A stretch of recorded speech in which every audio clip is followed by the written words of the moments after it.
This is the story of a revolution.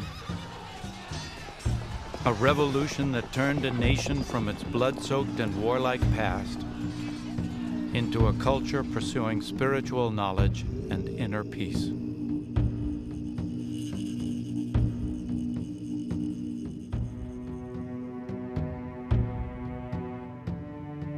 It is the story of an ancient prince who became a god, inspiring a line of divine kings who still govern and guide through teachings of love and compassion.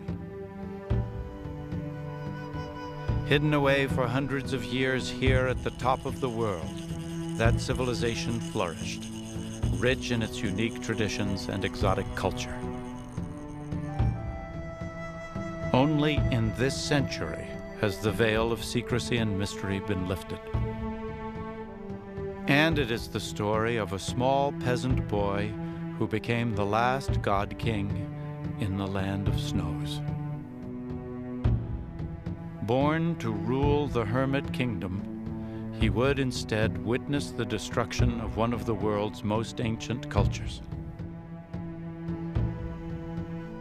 This is Tibet and the End of Time, our last lost civilization.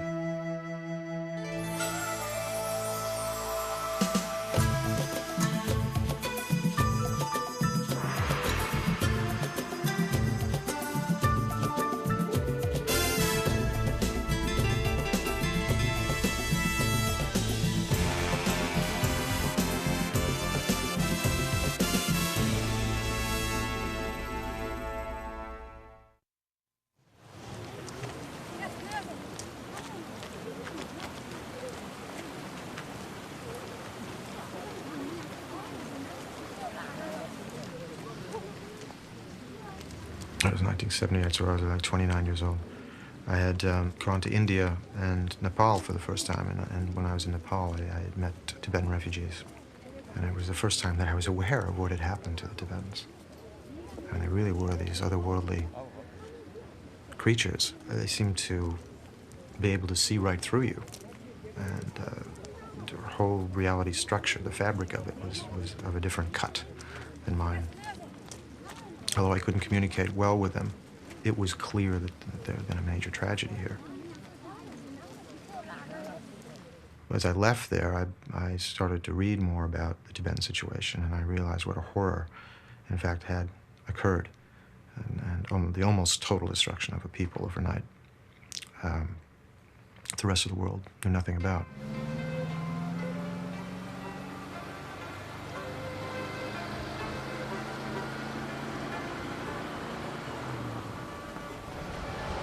We are in India, at the western end of the Himalayas. Converging on this remote valley are pilgrims. They have crossed mountain passes of over 18,000 feet, the highest in the world.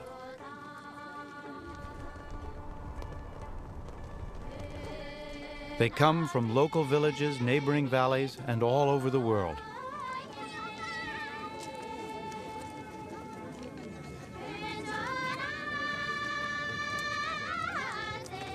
They come here because they are Buddhists, followers of a 2,500-year-old religious tradition.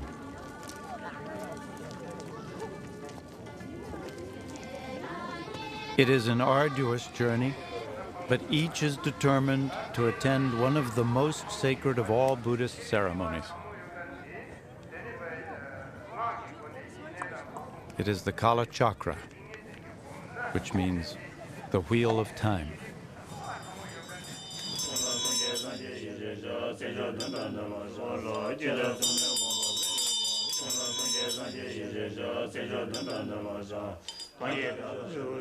This week-long ritual prepares for the end of all things, the complete destruction of time and space. Buddhists believe the world is entering an apocalyptic age.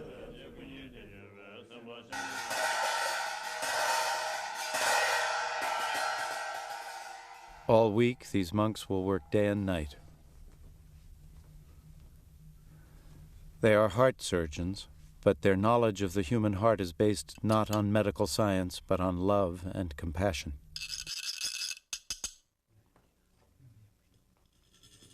They work not to save a single patient, but to heal the heart of a world in crisis, to deliver every living being from samsara, the cycle of birth, life, death, and rebirth, the world of pain.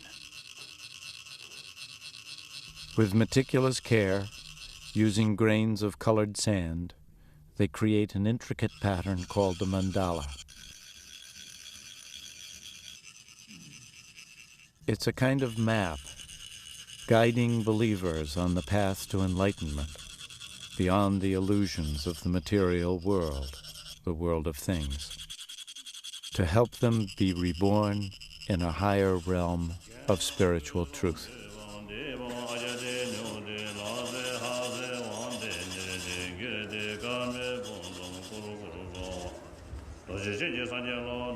Presiding over the Kala Chakra is the man his disciples believe to be the incarnation of the Buddha himself, the Dalai Lama, the God-King of Tibet. Today, like 150,000 other Tibetans, the Dalai Lama is a political refugee, an exile in neighboring India for nearly 40 years. The current Dalai Lama, a title meaning ocean of wisdom, is the supreme leader, both religious and political, of 6 million Tibetans. His followers believe that over the past 600 years, he has died 13 times. On each occasion, his soul returning in a new body or incarnation.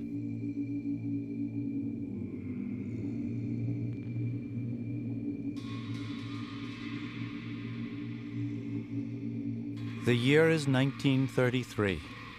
The 13th Dalai Lama has died. A team of Tibet's most respected monks will begin the search for his successor, for a child born with the same soul as each deceased Dalai Lama. They pray for his speedy return to this world. Their search parties spread out across the land.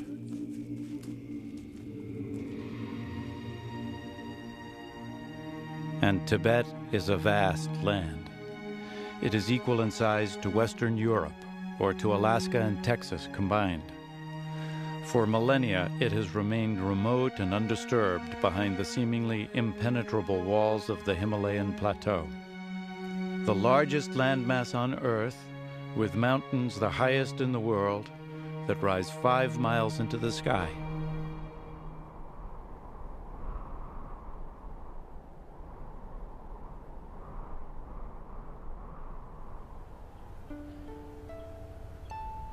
Always a place of mystery, Tibet was the model for Shangri-La, the land of abominable snowmen, strange rituals, and magical rites.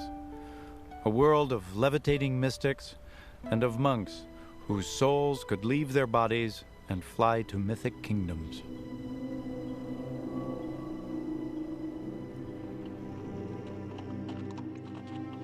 (1937). 4 years after the death of the 13th Dalai Lama, and still the monks chant and pray for the success of their search, for the discovery of the next God-King of Tibet. They have traveled to the far reaches of this desolate wilderness, weeks turning into months, months becoming years.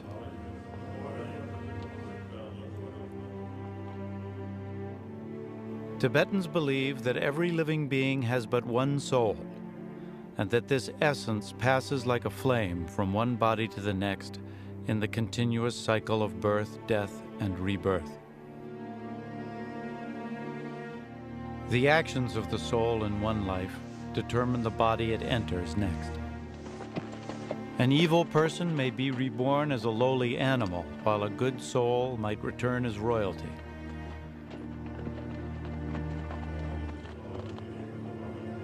Purified by the good deeds of countless past lives, a soul attains enlightenment, a kind of divinity known as nirvana, where the soul is set free from the material world.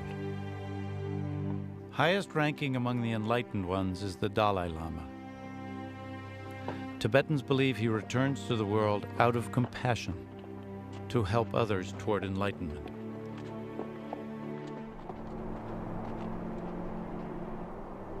Several auspicious signs lead the monks to believe Tibet's eastern province of Amdo was the site of the Dalai Lama's return. It is said that days after his death, the head of the 13th Dalai Lama turned in that direction, indicating where to search.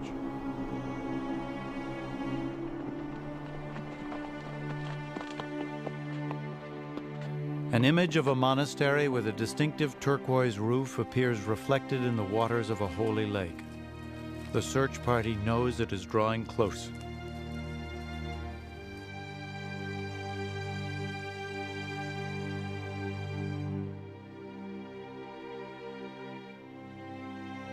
A series of rainbows appear in the cloudless sky. Rumors reach them of a boy born on July 6, 1935, shortly after the 13th Dalai Lama's death. Horns were heard in the heavens on the day of his birth, and the boy, it is said, often speaks of his home in Lhasa, Tibet's far-off capital, a place he has never even seen.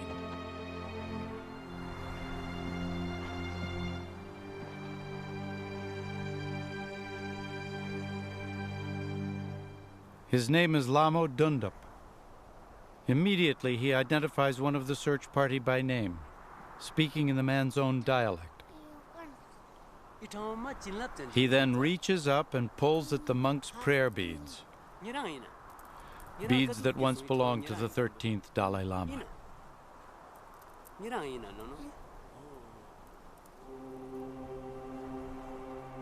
But one final test awaits young Lamo Dundup. Arrayed on a table before him are many objects. Among them, a few of the previous Dalai Lama's personal possessions. The boy selects these and none other. For the monks, it is as if the Dalai Lama has simply reclaimed what was his. Their long search is over. Lamo Dundup is renamed Tenzing Gyatso and prepares to become the 14th Dalai Lama.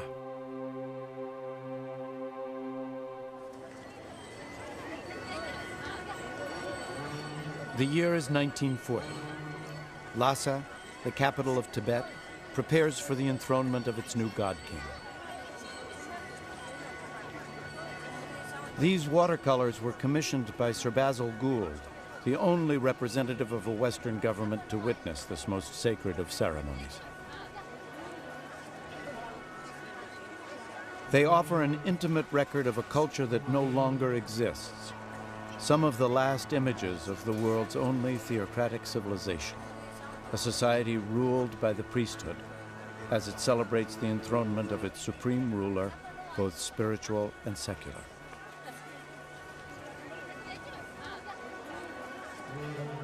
The son of a mule driver from Tibet's most remote eastern province, young Lamo Dundup has come a long way from the two-room shack he shared with his parents and 4 brothers and sisters to this magnificent temple.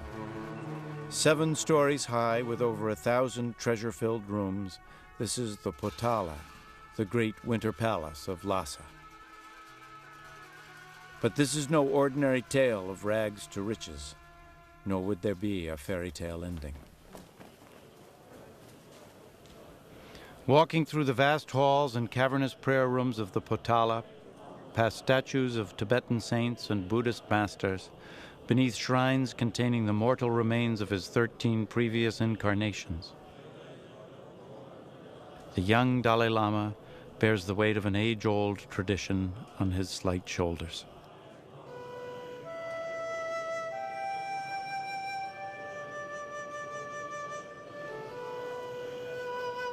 Constantly reminded of his place at the heart of Tibetan civilization, he is now the torchbearer of a religion stretching back 2,500 years.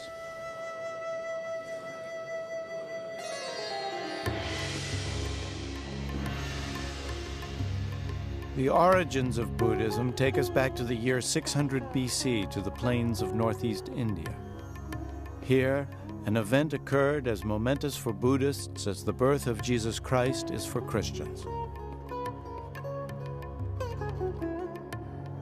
2,500 years ago, an Indian prince sat beneath a sacred tree. He had spent many lifetimes in search of the truth and now vowed not to rise again until he had solved the mystery of existence. Immersed in deep meditation, he was to conquer all the dark forces of delusion. As Venus rose in the morning sky, he was rewarded for his age-long patience. Touching the ground, he called upon the earth to witness the sacred moment of his enlightenment. His name was Buddha.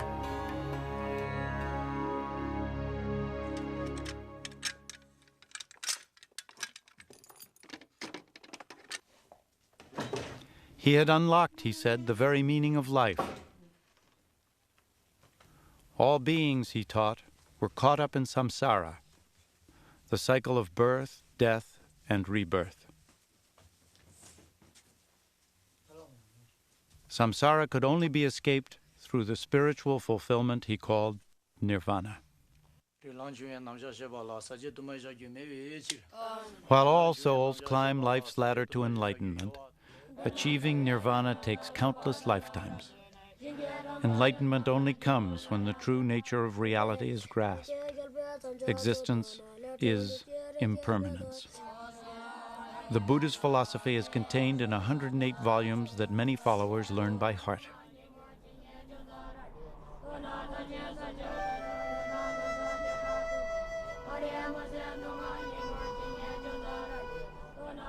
It would take 1,500 years for Buddhism to migrate from the hot, dusty plains of India into the Himalayan mountains, where it would finally take root, here on the roof of the world.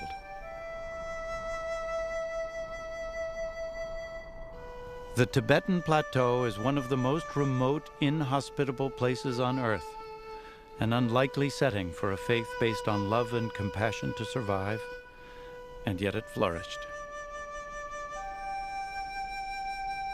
Why? Perhaps the harshness of the setting provides a clue. Here at 18,000 feet on the vast, desolate Himalayan plateau, people are naturally humbled by the forces of nature.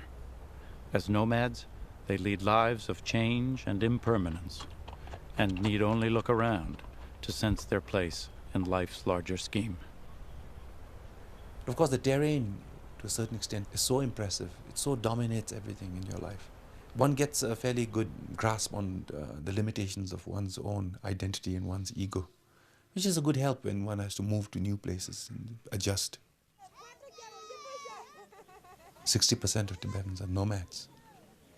One of the most important factors that contribute to Tibetan resilience and his ability to adapt to fresh environment is, I think, a philosophical one. It's the idea of impermanence.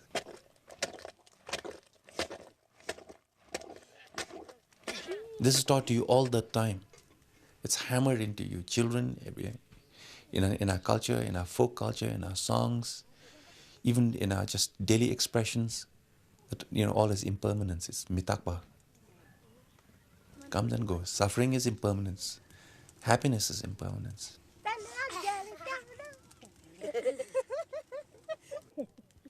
I say a Tibetan straight from the northern plains, a nomad from the Changtang, goes to New York. Of course, he's impressed with Western technology and even with Empire State Building. But he's not that impressed. He knows at the end of the day that one day, that's also impermanent. So it doesn't traumatize him. It doesn't impress him unduly to a point that he feels that he is nothing, he is small. The Buddhist belief in impermanence and the end of all things is balanced by an equally strong belief in rebirth and renewal. An important visitor has arrived at this nomad's campsite, a reincarnate High Lama, or Rinpoche as they are known. It is a time of excitement and great honor. All day, nomads visit the Lama's tent, presenting katas, the white scarves of respect.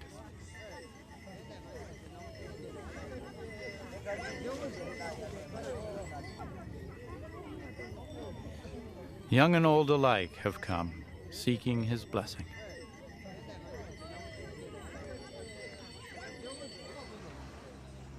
That the Rinpoche is only a small child is not important. For these nomads, this boy is the heir to many lifetimes of spiritual power and wisdom.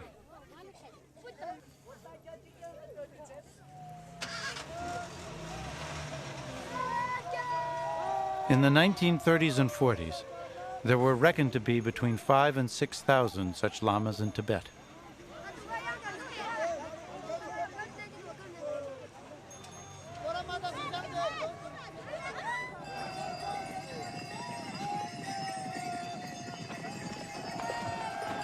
Here in this rugged yet breathtaking landscape, the Buddhist notions of beginninglessness, endlessness, the loss of ego, reincarnation, and impermanence are no longer abstract concepts.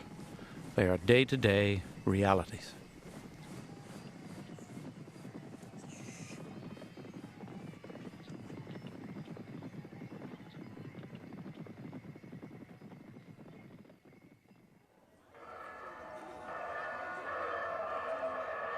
In a valley below, at a mere 12,000 feet, the Kalachakra is in its fourth day. The Himalayan sun is intense. Speaking to a crowd of 40,000 followers, the Dalai Lama delivers the Buddhist message of impermanence, a lesson that has given the Tibetan people the strength and resolve to cope with tragedy and change. It has given them the ability to remain hopeful, even when they appear to have lost everything. This brave outward face conceals the depths of Tibet's despair.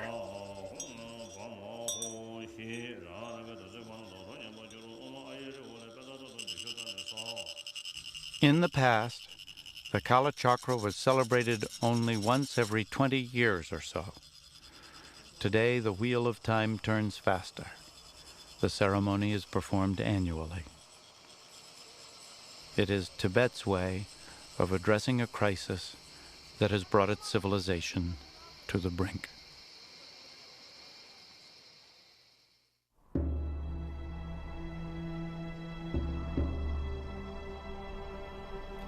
In the 7th century, when the Buddha's message of love and compassion first reached Tibet, the people here were as savage and hostile as the landscape itself. From early records of the Chinese Tang dynasty come the first outside views of Tibet, a portrait very much at odds with the peaceful society that would evolve here. There are hundreds and thousands of men ready to bear arms. In order to levy troops, they use a golden arrow. Their bow and their sword never leave them. They prize physical strength and despise old age. Military discipline is strict. In battle, it is not until the troops in front have been completely wiped out that the troops behind come up into line. They prize death in battle and hate to end their lives by sickness. As punishment, even for a small fault, they take out the eyes or cut off the feet or the nose. They give floggings with leather whips just as they see fit. Tibet was a feared conqueror in Asia. They toppled the Tang dynasties, took its capital several times. They conquered into the different Indian dynasties. They conquered the Silk Route cities. They smashed the Caliph of Baghdad in a couple of battles. They were a very tough group, like a Genghis Khan in the first millennium, sort of.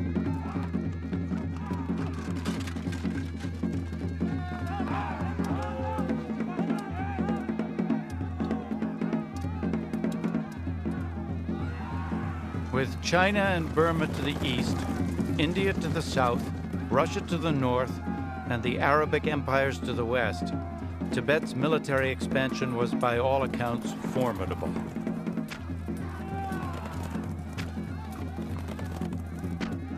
After 1,000 years, they achieved something by the 17th century, which I think will lead them to be evaluated as one of the greatest civilizations of this day. They basically demilitarized.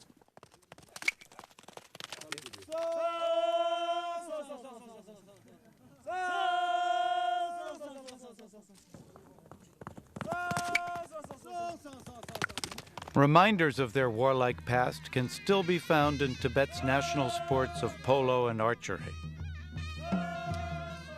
But this was not the direction the civilization chose to take. Tibet was unique on the planet. No other country changed in the same way that Tibet did. All of the others really went in the opposite direction. Tibetan criterion of civilization is a nation that does not use violence, that solves disputes and dilemmas reasonably, with conversation with neighbors.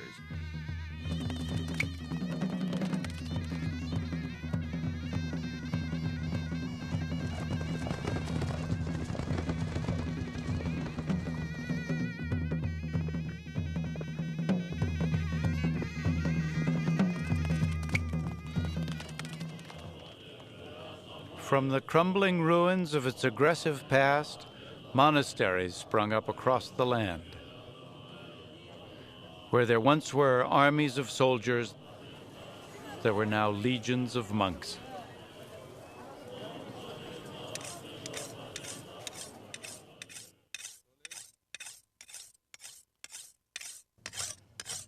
By the late 17th century, Tibet's transformation was complete. Scythe replaced sword, temple replaced fortress. From the most unlikely beginnings, a peaceful, self-sufficient society emerged, dedicated exclusively to the pursuit of nonviolence and spiritual wisdom.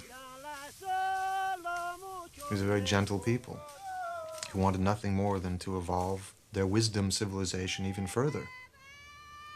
There was no starvation in Tibet. People had what they needed to survive. In this lifetime, they were an aristocrat. Next one, they were a peasant. It wasn't that big of a deal.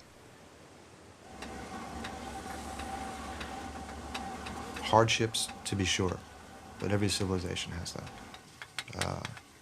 Inequities, to be sure, every civilization has that. But as in a direction, you know, it was quite an extraordinary experiment that everyone was a part of.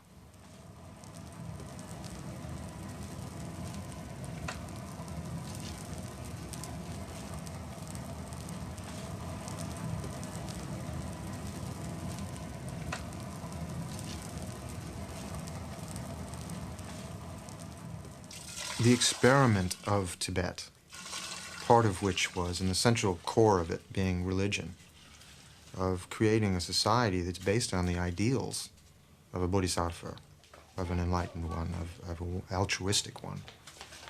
A truly altruistic society whose institutions are formulated from the ideals of that enlightened individual. And that the institutions of that civilization are there to foster more of those people.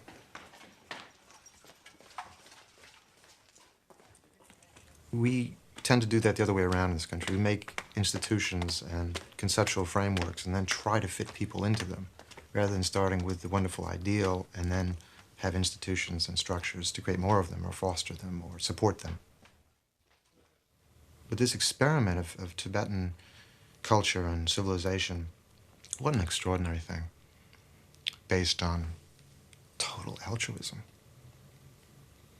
I do it for the other.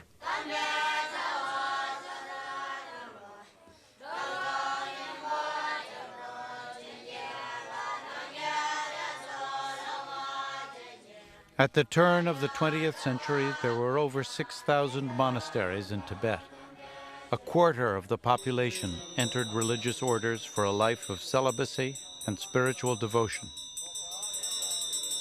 It was a source of great pride for each family to have at least one son enter the priesthood, often before his 5th birthday. This was the world into which the 14th Dalai Lama was born. they treated me just like another is a boy. So they often use it, defeat. So when we compete, I often defeat. So sometimes I feel so unhappy, sometimes I cry. But they, I said, they don't care who I am.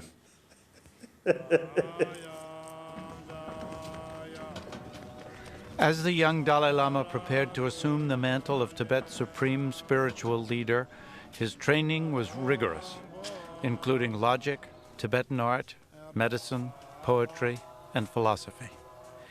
He would memorize thousands of lines of Buddhist scripture and practice meditation 4 hours each day. 75% of Tibet's budget was spent on education for the priesthood and the maintenance of its religious institutions. Monasteries stood at the heart of Tibetan culture as both temples of worship and institutions of higher education. These were Tibet's Harvard and Yale, the great centers of learning that housed Tibet's vast libraries of knowledge, both spiritual and academic.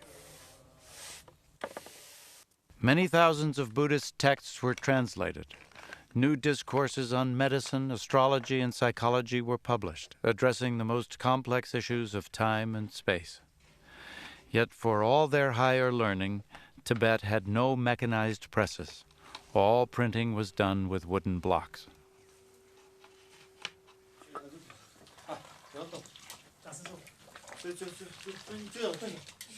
Tibet challenges all conventional notions of modern civilization. Intellectually advanced, spiritually sophisticated, and yet, in so many aspects, undeniably primitive.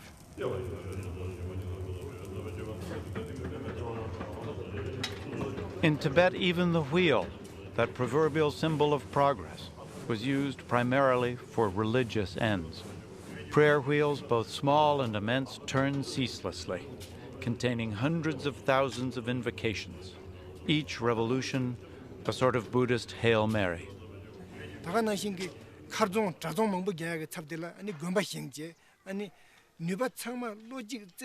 Instead of guarding our borders, we devoted ourselves to teaching and learning.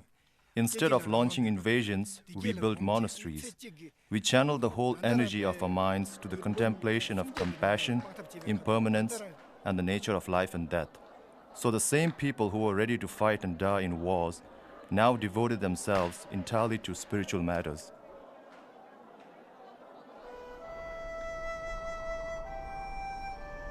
In many ways, Tenzin Gyatso's early life was similar to that of thousands of novices preparing for the priesthood, except in one essential detail.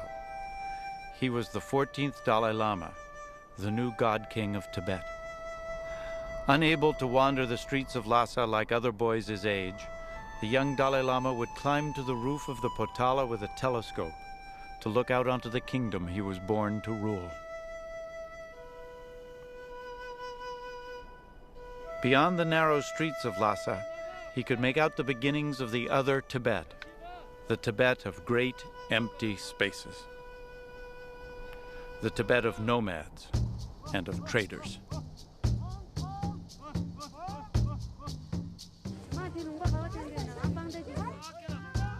In the years before ocean travel, all trade with the Orient moved over land.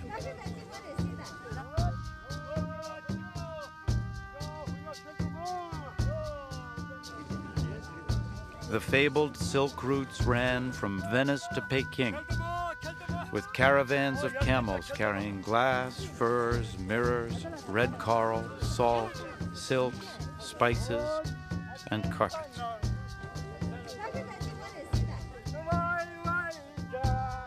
Tibet stood at the crossroads of Central Asia, and Tibetans became accomplished traders, buying or selling anything of value. But the most important commodity Tibetans could trade was religion and the spiritual power of their priesthood.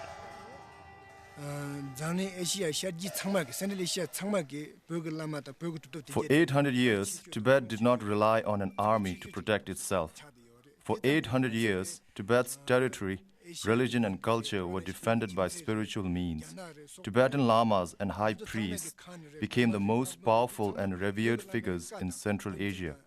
The kings of neighboring countries, like the emperors of China and the Khans of Mongolia, became the disciples of Tibetan lamas, and in return, they met their promise to protect Tibet from invasion. For centuries, Tibetans have been intrepid travelers, making journeys that required enormous courage and great endurance. But for Buddhists, the most important journey was the one they would make after death. We are near the border of India and Tibet. Buddhist monks lead mourners to a cremation.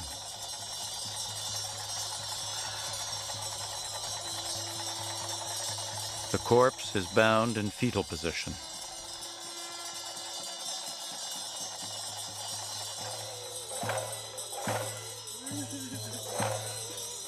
Funeral rites differ, but death unites all cultures in the universal experience of grief.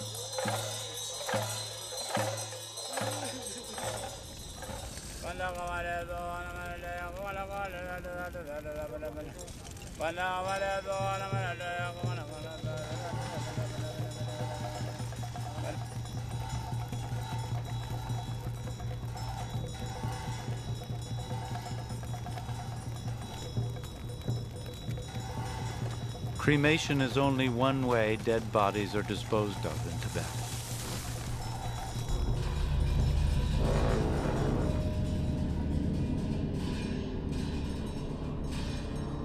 Another is called sky burial. The corpse of the deceased is taken to a special place, then hacked into pieces and left for the birds. In the West, this seems shocking. For the Tibetan Buddhists, it was the final act of charity, leaving one's now worthless material remains for the benefit of others. In this case, vultures.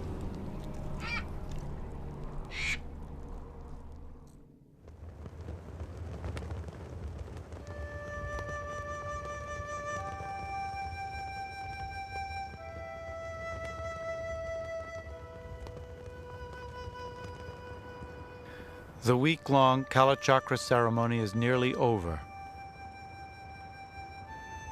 One ritual remains. The great mandala is now finished. For the 40,000 pilgrims here, there can be no greater privilege than viewing the Kalachakra mandala.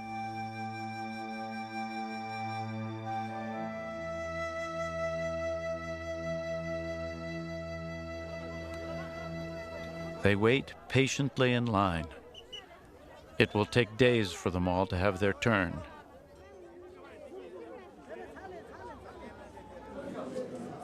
But to attend this sacred teaching, to finally see the Kalachakra mandala, will be the culmination of their religious lives. Like gaining a seat on a spiritual lifeboat from this world to the next.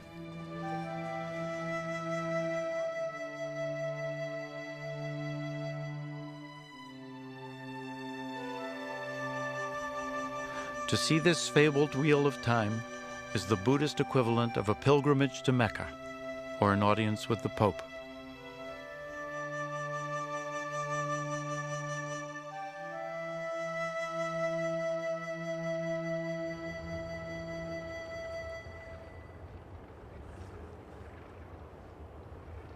Every Buddhist spends a lifetime preparing for death. This is their way of accepting the impermanence of all things.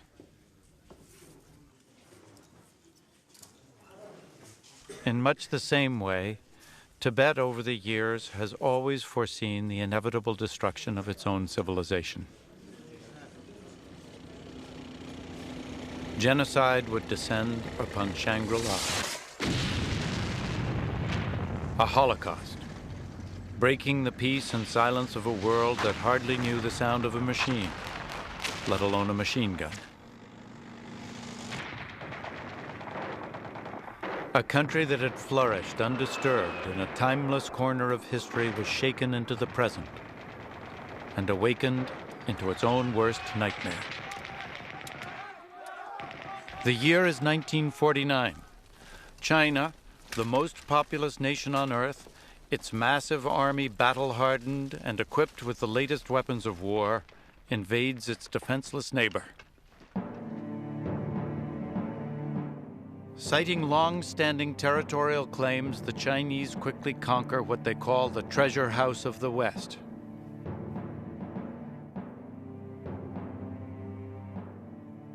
Over the years, Tibetan monks had successfully warded off Chinese aggression, trading spiritual power and blessings for peace and protection.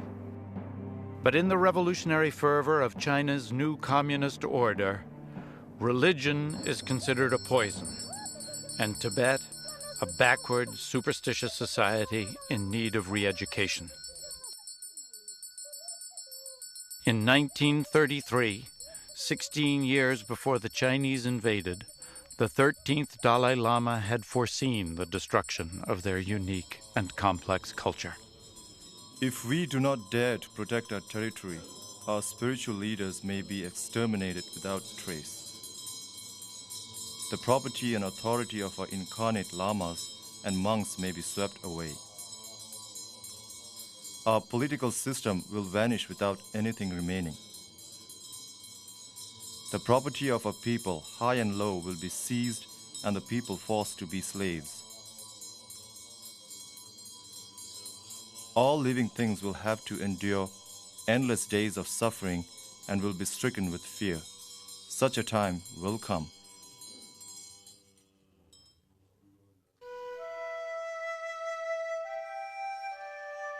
After 10 years of Chinese occupation, the Dalai Lama decided he had no choice but to leave Tibet.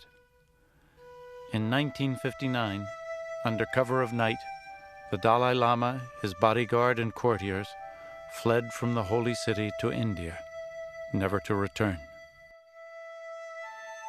He was only 23 years old, yet he had already witnessed changes far greater than any Tibet had experienced in its long and peaceful history.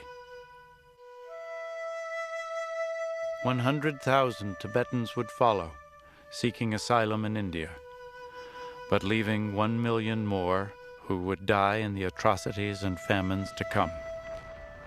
Right at the moment, the knowledge of what actually happened to Tibet, our Tibetan version of the Holocaust, is extremely imprecise.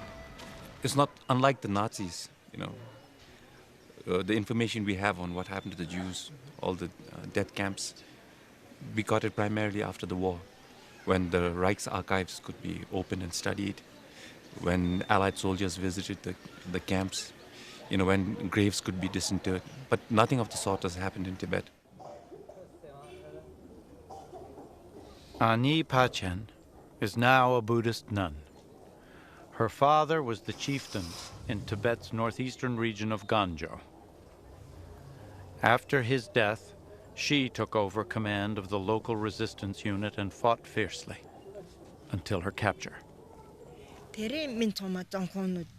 All those people who risked their lives to protect Tibet and our religion were killed or arrested.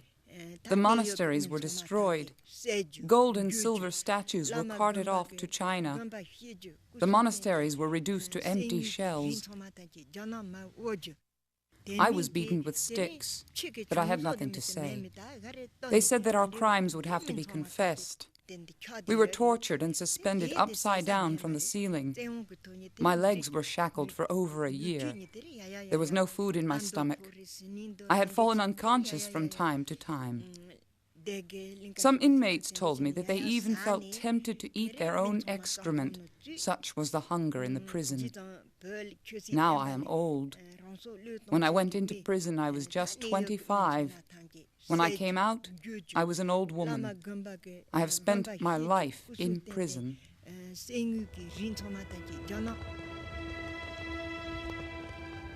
And it's an old-fashioned belief, but I believe that justice will out. And, we may get a moment in history when, in the future, I think the truth of Tibet and the terrible calamity it suffered. The numbers are very inexact now. They quote 1.2 million people, but the extent of the massacres, the killing, the starvation, the famine that took place in Tibet is a colossal one.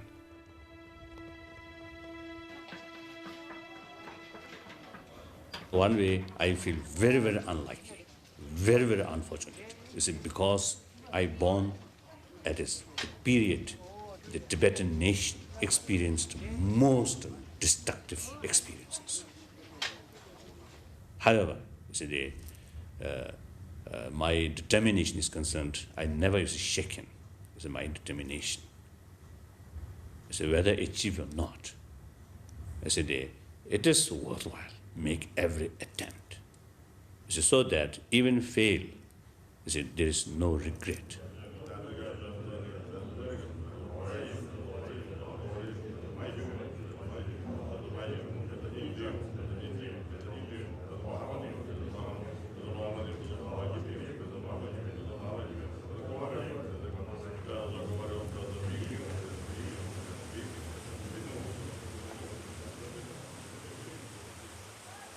In future, Tibet will be new Tibet, will never be old Tibet.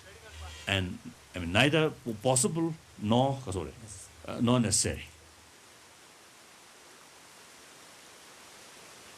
I'm quite sure we can survive, but this very much depends on Tibetan freedom, some kind of genuine self-rule.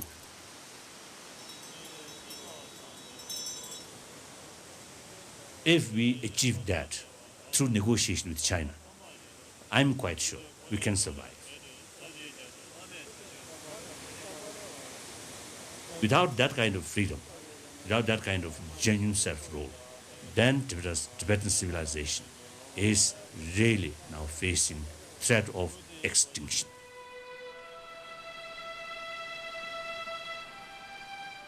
At the end of the day, a civilization rests on its own soil.